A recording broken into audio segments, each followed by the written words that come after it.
Peace and blessings, y'all. In this corner, Boxer 24. Good evening. How's everyone doing this evening? Hope all is well. I'm doing pretty good. Can't complain. As always, God is good. God is great. And I'm just blessed to be here. Okay?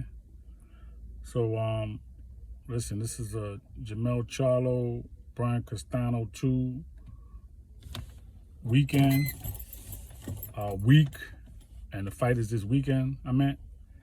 So, the final press conference should be tomorrow.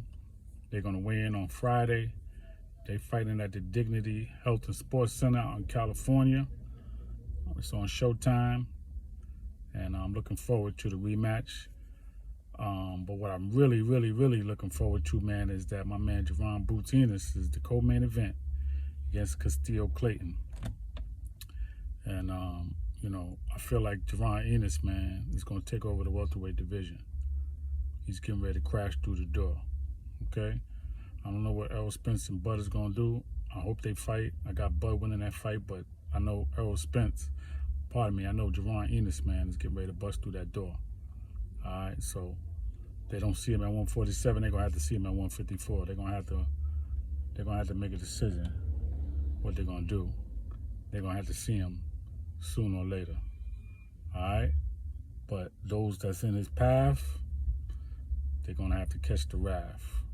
I mean, it is what it is, So, somebody tried to, come at me on YouTube, and they said that, Jaron Ennis, in order for him to be anybody, or in order for him to, talk about anything, he got to fight Virgil Ortiz, he got to fight Conor Ben, or he got to fight Emantius Stanionis.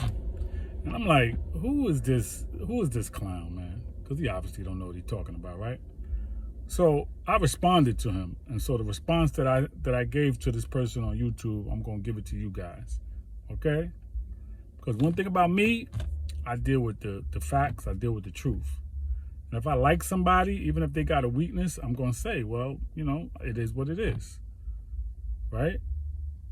Like, it is what it is, okay? I'm not going to like nobody that, and even though I know that they got some things that they could work on, and just to say they could beat so-and-so just to say it, because I like them. I don't do that, okay?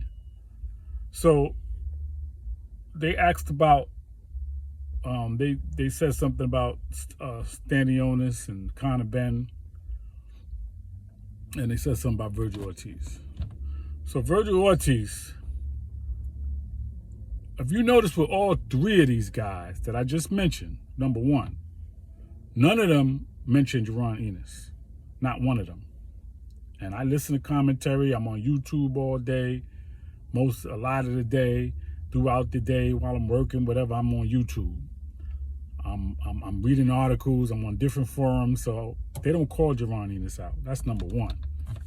Okay? So now I'll just break down each fighter a little bit, right? Stanionis,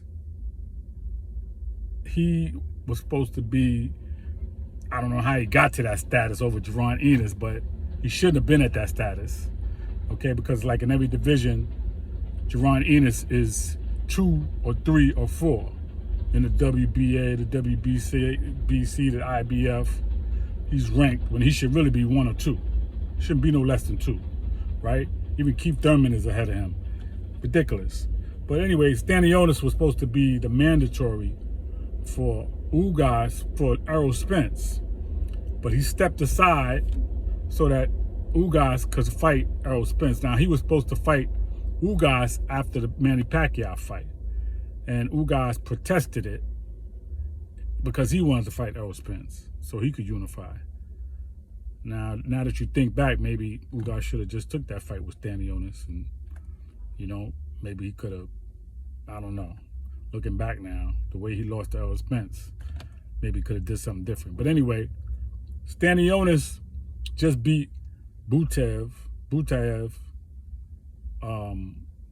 last month in April, okay? They had an eliminator fight. And Butaev beat Jamal James, okay? So that's what put him in a position, and he fought Stanionis. Now, Stanionis is a fighter. He stands right in front of you. Okay? He don't really have a lot of movement. And to me, he'll be food for Jaron Ennis. He don't really move. Okay, Jaron Ennis will break him down quick, knock him out. So Jaron Ennis don't have to fight him. But if he does, that's going to be easy work for him. Okay? Stanionis can't stand up to Jaron Ennis. No way. Not even close. Conor Ben, who has he fought? He ain't fought nobody. He's really, no disrespect to him. His father was a great fighter, and he seemed like a nice person. But again, Jaron Ennis is on another level. Conor Ben.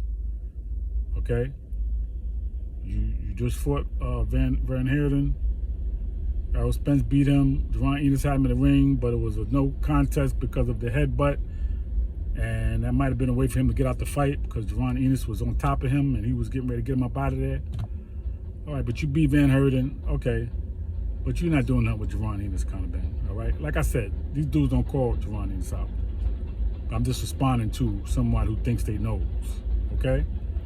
Virgil Ortiz, come on, man. Bud told everybody that Kavaliauskas can pop. And what happened when he fought Kavaliauskas, Virgil Ortiz? He rocked him. He hurt him. Okay? He almost got hurt. No, he didn't almost get hurt. He got hurt. He got rocked. He got hurt. And he could have got stopped if Kavaliauskas would have pushed the pedal. Okay? So we know Virgil Ortiz don't want none of Jaron Ennis.